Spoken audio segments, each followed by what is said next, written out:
Hello বন্ধুরা, welcome to my channel স্বপ্নের শিশুয়ালয়। আমি চলে এসেছি আপনাদের জন্য আরেকটি নতুন ভিডিও নিয়ে। এটি হচ্ছে আপনাদের পোষণ টেকারের নতুন আপডেট এসে গিয়েছে 22.8-এ। আশা করি অনেকের ফোনে যাদের সেট করা আছে তাদের আপডেট চলে এসছে, এবং যাদের আপডেট হয়নি তারা প্রথমে প্লে স্টোরে যাবেন, গিয়ে পোষণ টেকার অ্যাপটিকে আপডেট করবেন। আমি আপডেট করেছি, সেই জন্য আমার এখানে ওপেন লেখা উঠেছে। এবারে আপনারা কী করবেন, আপডেট করার পর দেখবেন এই যে নিচে লেখা আছে what's new last update February 3, 2025। এখানে এই যে তীর চিহ্ন দেখা যাচ্ছে, এটাতে আপনারা হাত দেবেন। হাত দেওয়ার পর যে 5টা আপনাদের যে নিউ ভার্সন এসছে, যে 5টা বিষয়, সেই 5টা বিষয় আমি আপনাদের বলে দিচ্ছি। এখানে হচ্ছে 1 নম্বর হচ্ছে FRS model support now available for 2GB by 3GB device. এই 2GB বা 3GBর ক্ষেত্রে যেখানে ফেস ক্যাপচার করতে হতো, সেটি অনেক সময় হতো না, অনেক সমস্যা হতো। এখন সেটিকে অ্যাভেলেবেল করে দিয়েছে, এটা করতে আর কোনো সমস্যা হবে না।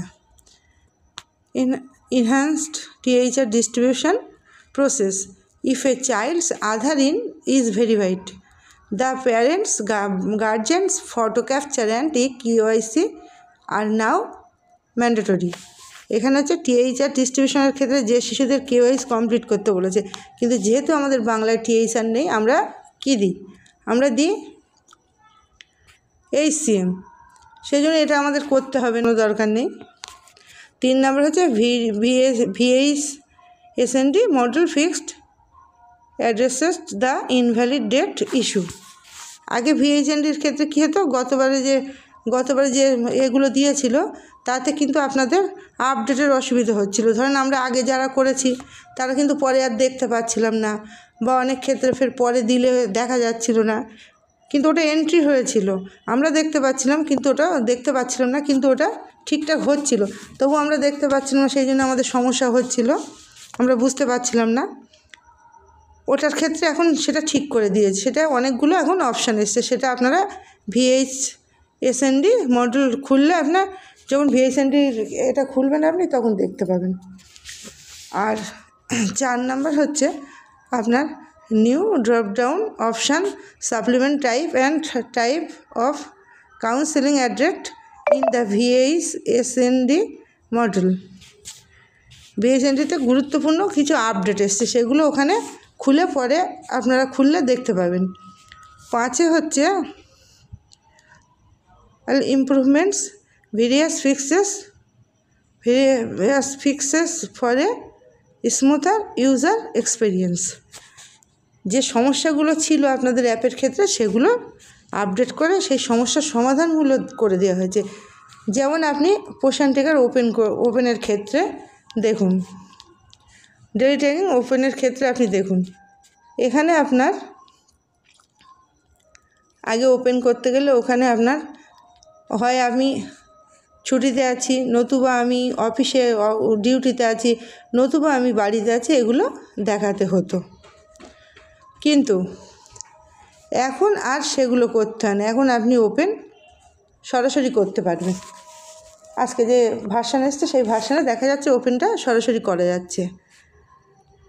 ফটো ক্যাপচারেরও কোনো সমস্যা নেই, এটা আগেই ঠিক হয়েছিল, যদি কোনো কারণে ফটো ক্যাপচার না হয় স্কিপ করে অ্যাটেন্ডেন্স করা যেত। এই 5টা আপডেট এসছে। এই 5টা আপডেট ছাড়া আমাদের কাজ হচ্ছে কি, যে প্রথমেই আমরা এই attendance, HCM, photo capture, open এবং ECC লার্নিং অ্যাক্টিভিটি, এগুলো সব কমপ্লিট করব, প্রতিদিনের কাজ প্রতিদিন করব। পরে কিন্তু অনেক সময় সমস্যা হয়, সেন্টারে বসে সেন্টার চলাকালীন লোকেশান আপডেট করে কাজগুলো আমাদের কমপ্লিট করতে হবে। এই কাজগুলোর ক্ষেত্রে যেন কোনো সমস্যা না হয়। এবার আপনারা দেখুন VHSNDতে কী কী আপডেট এলো। আপনারা ইভেন্টসে যাবেন, VHSNDতে গেলেন, যাওয়ার পর দেখবেন অ্যাট VHSND ডিটেলস, দেখুন ওখানে উপরে ডেট বসাবেন, তারপর আপনি এখানে পার্টিসিপেট কত বসাতে হবে, Anganwadi worker, Anganwadi helper, ANM, ICDS supervisor, CDPO, ASHA, MPW, DPO, others. বেনিফিশিয়ারিদের ক্ষেত্রে প্রেগনেন্ট ওমেন কতজন, ল্যাকটেটিং মাদার কতজন, চিলড্রেন কতজন, অ্যাডোলেসেন্স গার্ল কতজন, মাদার্স অফ চিলড্রেন্স কতজন, গার্জিয়ান অফ চিলড্রেন্স কতজন, এগুলো করতে হবে। করার পর আপনি VHNDটা কমপ্লিট হবে। তাহলে এই মাস থেকে আমাদের VHND শুরু হবে তখনই আমরা যখন VHND ক্যাম্পে যাব, VHND ক্যাম্প করার পর আমরা এগুলো বসিয়ে এগুলো ইভেন্টসে আপলোড করে দেব। আশা করি আপনারা বুঝতে পেরেছেন। আজকের ভিডিওটি ছিল এই পর্যন্ত। যদি আপনাদের ভালো লেগে থাকে লাইক, কমেন্ট এবং শেয়ার করুন এবং আমার চ্যানেলটিকে সাবস্ক্রাইব করে আমার পাশে থাকুন আরও নতুন নতুন ভিডিও পাওয়ার জন্য।